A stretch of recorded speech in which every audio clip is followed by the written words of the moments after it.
Latest updates ఎప్పటికప్పుడు పొందడానికి big TV WhatsApp channel follow అవ్వండి. లింక్ డిస్క్రిప్షన్ లో ఉంది. Hello, welcome to big TV. ప్రస్తుతం మనతో పాటు big boss season 8 contestant lady tiger Prerna garu ప్రస్తుతం మనతో పాటు ఉన్నారు. ఆమెను అడిగి తెలుసుకుందాం. హాయ్ ప్రేరణ గారు. Hi, I'm good. How are you? Fine అండి.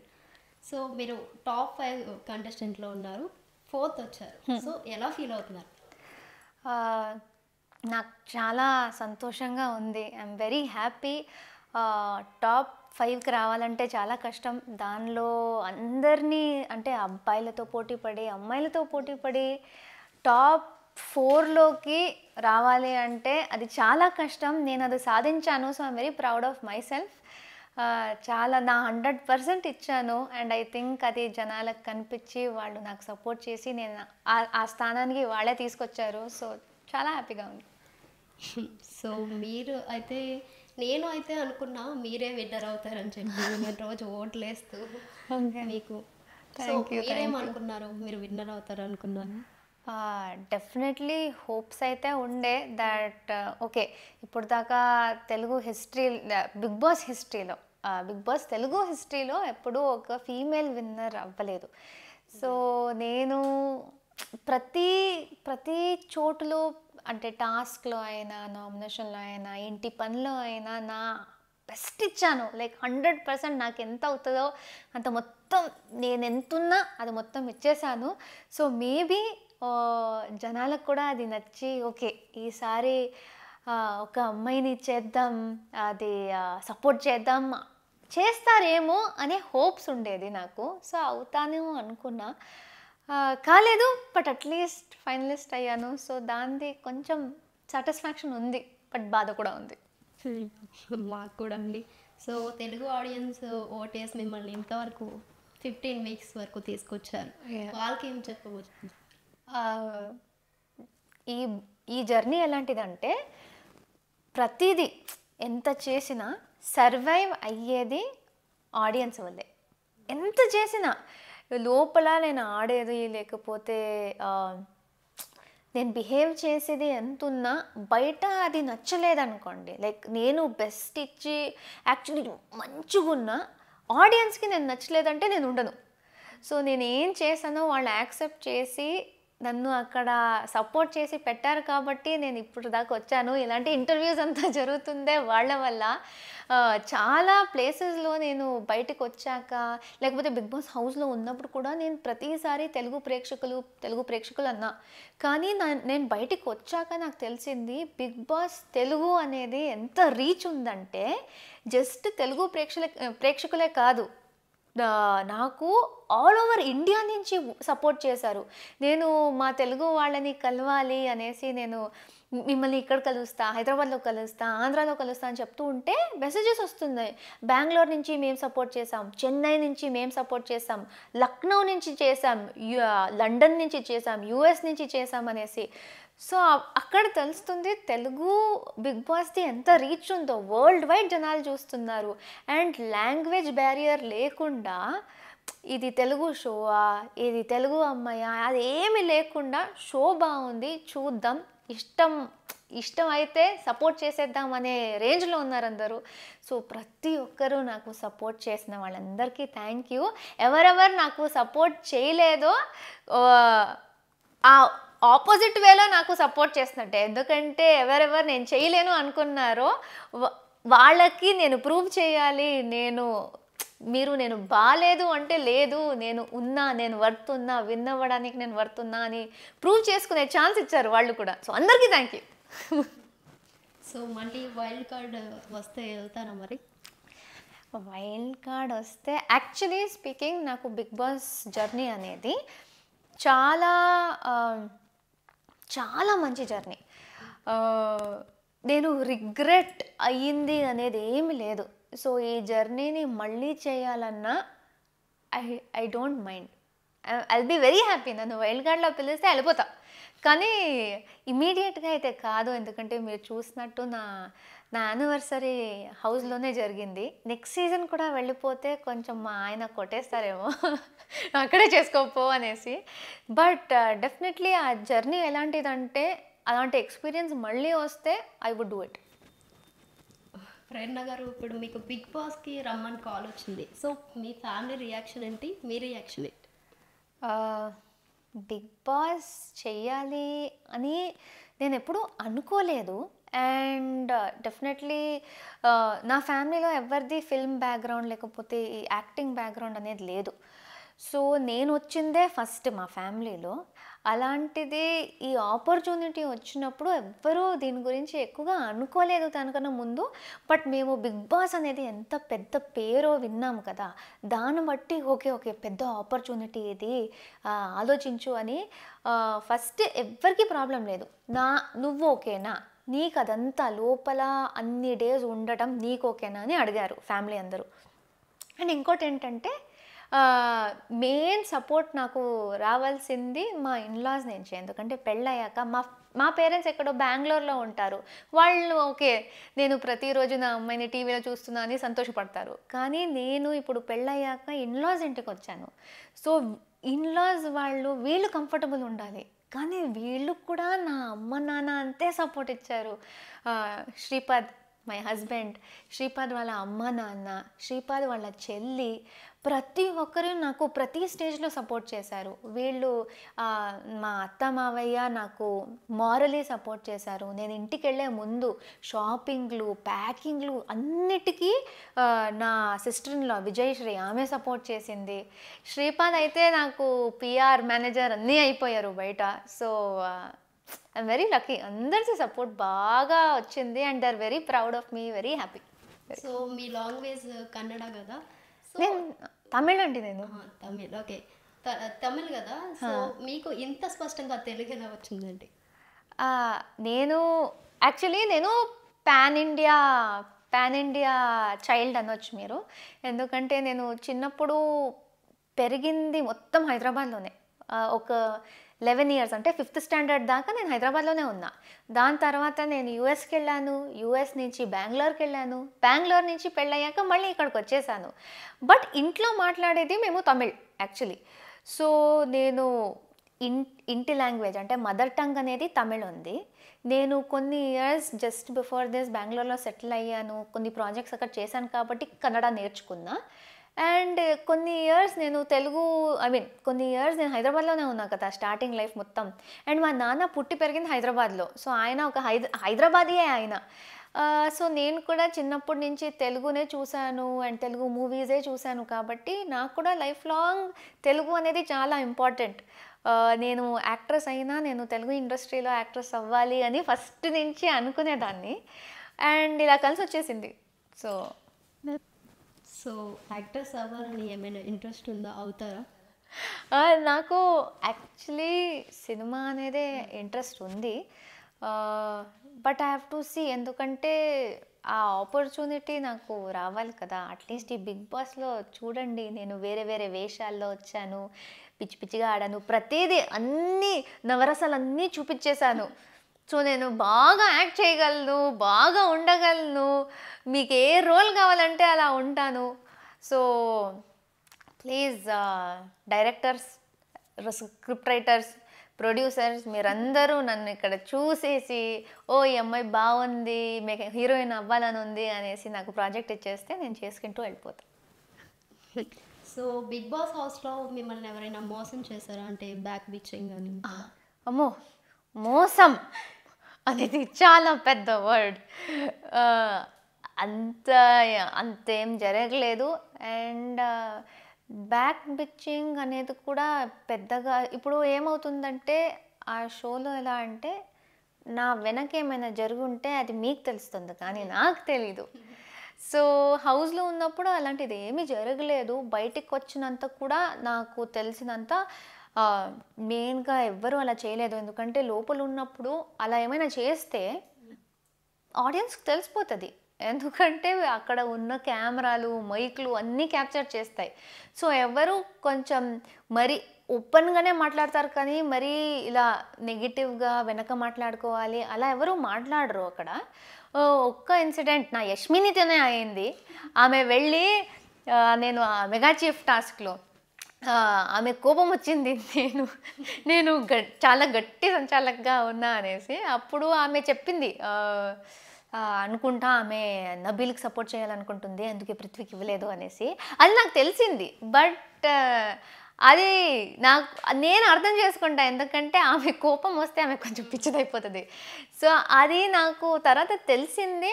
బట్ నాకు యష్మి ఎలా ఉంది అని తెలుసు కాబట్టి మేము మాట్లాడుకుని అది సార్ట్ చేసేసుకుందాం. అది జస్ట్ ఆ పాయింట్కి కోపంలో చెప్పింది, వేరే ఏమీ ఇలాంటిది నా వెనక మాట్లాడినట్టు అలా నాకు తెలీదు. మీకు తెలిస్తే మీరు చెప్పండి నాకు. ఇప్పుడు నిఖిల్ విన్ అయ్యారు కదా, సో మీరు ఎలా ఫీల్ అయ్యారు? సో మేము స్టార్టింగ్ నుంచే ఒకటి అనుకున్నాం, దట్ టోటలీ 15 వీక్స్ ఉంది కదా, 15 వీక్స్లో టోటల్ 15 వీక్స్ ఉన్నవాళ్ళు, అంటే బిఫోర్ వైల్డ్ కార్డ్స్ వచ్చే ముందే మేము అనుకున్నది ఏంటంటే టోటల్ మేము 5 వీక్స్ ఎక్స్ట్రా ఉన్నాం.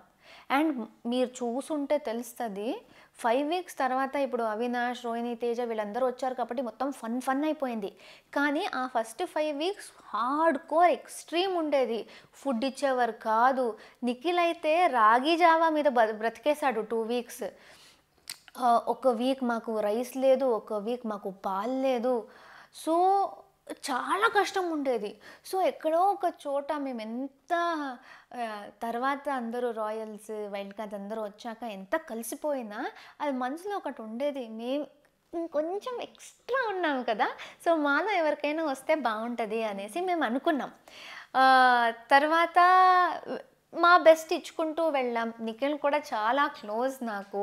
సో లాస్ట్ 5 ఫైనలిస్ట్ వచ్చినప్పుడు ఆ 5 ఫైనలిస్ట్ని చూస్తే ఎవరు విన్ అయినా వాళ్ళు డిజర్వ్ అవుతారు అనే అనిపిస్తుంది.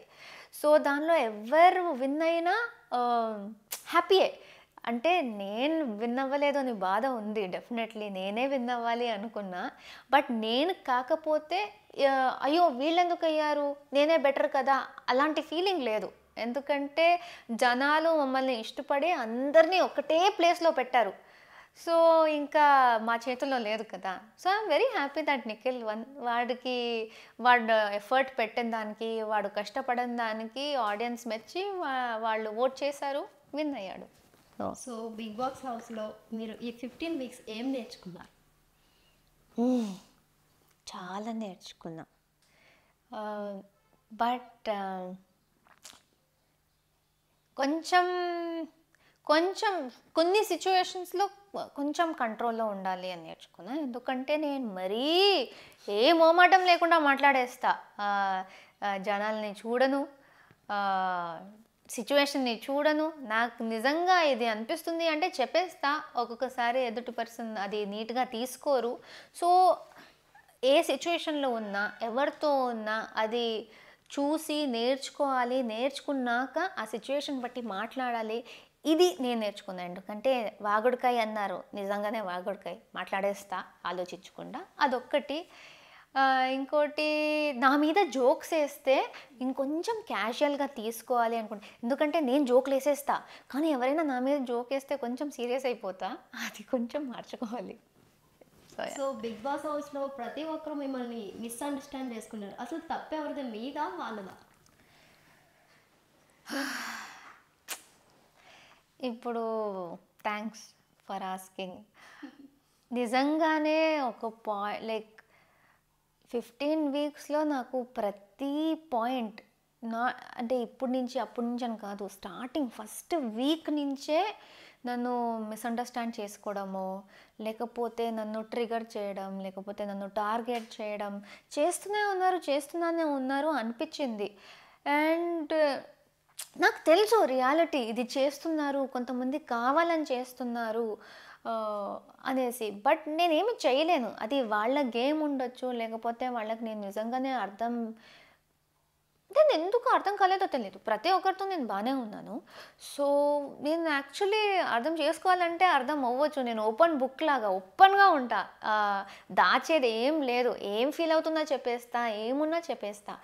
సో అలా ఎందుకు చేశారో నాకు తెలీదు.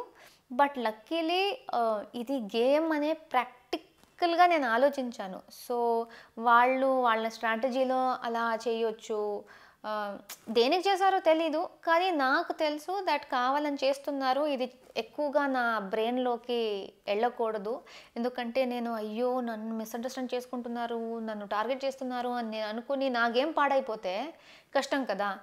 సో వాళ్ళు ఎంత ఏమన్నా నాకు నేను కరెక్ట్ అనిపిస్తే దాని గురించి గట్టిగా మాట్లాడాను, గట్టిగా ఆర్గ్యూ చేశాను, అండ్ సాలిడ్గా నా జర్నీ ఫినిష్ చేసుకున్నాను అంతే. సో ప్రేరణ గారు, మీ నెక్స్ట్ ప్రాజెక్ట్స్ ఏంటి, ఏం చేయబోతున్నారు? ఓకే, సో నేను షోలో ఉన్నప్పుడే ఓంకార్ గారు వచ్చి నన్ను స్మార్ట్ జోడీకి అడిగారు. సో ఇప్పటికైతే ఇమీడియట్లీ ఆ షో గురించి మాట్లాడుతున్నాము వాళ్ళతో. అది సెట్ అయిపోతే I think one of my first projects అది ఉంటుంది. దీని తర్వాత నేను ఐఎమ్ వెరీ ఓపెన్, ఎలాంటి ప్రాజెక్ట్ వచ్చినా డెఫినెట్లీ ఒక మంచి రోల్, ఒక మంచి సబ్జెక్ట్ ఉంటే చేయాలి అని ఉంది. ఎందుకంటే నాకు పెద్ద బ్రేక్ ఏం వద్దు, ఇమ్మీడియట్లీ ఏదైనా మంచి ప్రాజెక్ట్ వస్తే చేసేస్తా. ఎందుకంటే చాలామంది నన్ను స్క్రీన్ మీద చూడాలి అనుకుంటున్నారు. ఇప్పుడు 106 days కంటిన్యూస్గా నేను అలవాటైపోయా. వాళ్ళకి నేను నచ్చినా నచ్చకపోయినా ప్రతిరోజు నన్ను చూసి చూసి అలవాటైపోయా నేను. సో వాళ్ళు అడుగుతూనే ఉన్నారు, నా ఫ్యాన్స్ అందరూ, లేకపోతే ద ఆడియన్స్ ఆర్ ఆస్కింగ్ మిమ్మల్ని స్క్రీన్ మీద చూడాలని ఉంది. సో మంచి రోల్, మంచి ప్రాజెక్ట్ వస్తే ఇమ్మీడియట్లీ వచ్చేస్తా. సో ప్రేరణ గారు, యష్మి గారికి మీకు చాలా మంది ఫ్యాన్స్ ఉన్నారు. మీ ఫ్రెండ్షిప్ గురించి, యష్మి గారి గురించి ఏం చెప్తారు? అంటే ఇప్పుడు మోస్ట్ కామన్ క్వశ్చన్ ఇది. యష్మిని నేను చాలామంది స్టార్టింగ్లో, మళ్ళీ ఇది కూడా ఒక మిస్అండర్స్టాండింగ్, మేము ఒక ప్రాజెక్ట్ చేసామనేసి మీరిద్దరు ఫ్రెండ్సే కదా, గ్రూప్ గేమ్ అన్నారు. అండ్ లాస్ట్లో చాలామంది బయట నుంచి వచ్చి అది గ్రూప్ గేమ్ అని చెప్పి అది కొంచెం డిస్టర్బ్ అయిన వల్ల మా రిలేషన్ లాస్ట్లో కొంచెం ఇలా అయింది. బట్ స్టార్టింగ్ నుంచి నాకు ఆ హౌస్లో ఒకరు కంఫర్ట్ ఉన్నారు అంటే అది యష్మినినే.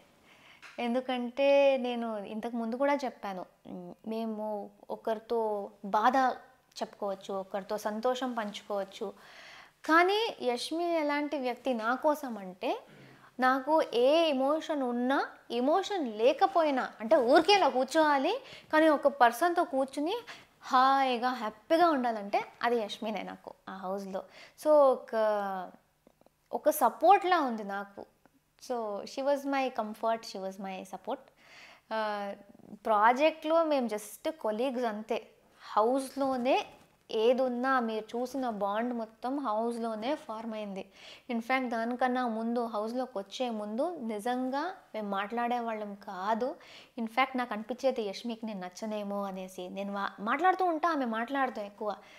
సో ఇరిటేట్ అవుతుందేమో నాతో, అలాంటి ఫీలింగ్ ఉండేది. హౌస్లోనే ఆ బాండ్ ఫార్మ్ అయింది అండ్ చాలా స్పెషల్ బాండ్. ఇప్పుడు నేను వచ్చి వీడియోస్ అంతా చూసుకుంటూ ఉంటే అదంతా గుర్తొస్తుంది. ఓ మై గాడ్, అంత స్పెషల్ జర్నీ అయింది మా ఇద్దరిది అనేసి చాలా సంతోషంగా ఉంది హౌస్లో అలాంటి బాండ్ దొరికినందుకు. సో చిన్నప్పటి నుంచి మీరు, అంటే బిగ్ బాస్ హౌస్లో చూసుకుంటే చాలా అల్లరిగా, హైపర్గా ఉండడం, అంటే చిన్నప్పటి నుంచి ఇంతేనా, లేకపోతే మీరు ఇంట్లో ఇలానే ఉంటారు?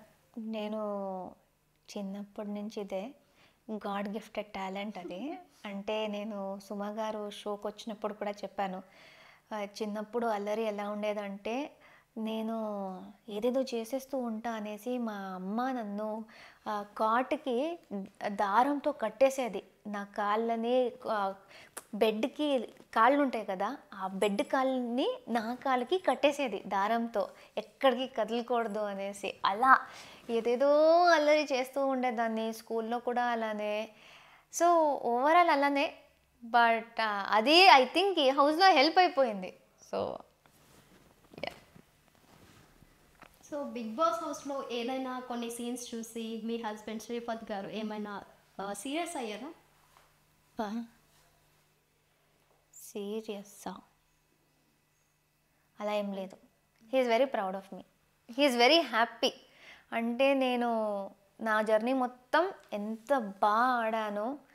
అండ్ ఆయన నాకు అదే చెప్పింది, దాట్ నువ్వు నీలా ఉన్నావు, 1% కూడా వేరేలా ఆడలేదు, నువ్వు నాకు ఎలా తెలుసో అలానే ఉన్నావు స్క్రీన్ మీద, ఏ తేడా లేదు. సో నాకు ఆల్రెడీ తెలుసు నువ్వు ఎలా ఉన్నావు, ఎలా ఆడతావు, టాస్క్ ఎలా పర్ఫామ్ చేస్తావు అనేసి. నువ్వు అలానే ఆడావు, యూ మేడ్ మీ ప్రౌడ్ అని ఆయన ప్రతి దానిలో సంతోషంగా ఉన్నారు. మధ్యలో వచ్చి నాకు ఆ అడ్వైస్ ఇచ్చారు, లాగకు కొంచెం మ్యాటర్ని అనేసి, అదొకటి చెప్పారు. బట్ మీకు అందరికి తెలుసు కదా, ఒక మ్యాటర్ ఇస్తే నేను 2-3 hours మాట్లాడేస్తా, అది కూడా గాడ్ గిఫ్టెడే. సో అదంతే. He was never serious or angry, he is very happy. Okay, thank you very much. For more videos like this, subscribe Big TV channel.